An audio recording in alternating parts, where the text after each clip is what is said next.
So you want white blonde hair, but you're not sure if you need to tone it more or if you need to bleach it more. Let's do a little color lesson. The only way you're going to tone your hair white is if you have managed to lift it to a level 10, 11. If your hair fresh out of the bleach does not look like one of these two colors, if it looks more like one of these, you're not going to get white. So if your hair looks like a 9 or an 8 instead of a 10 or 11, then you cannot tone white. You will have to lift to a 10 or 11 in order to get white. Now sometimes the hair cannot take any more toner and it is not a good idea to tone your hair more, and you're going to have to tone the hair that you have.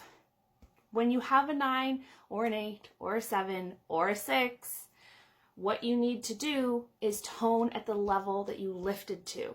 If you're insistent on doing your hair at home, I do suggest getting yourself a level chart that will show these are all the desired levels.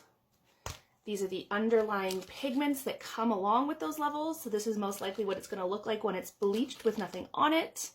So if your hair comes out a 9, you need to get a level 9 toner, and you can cool it down, make it beige, make it ashy, but you won't get white.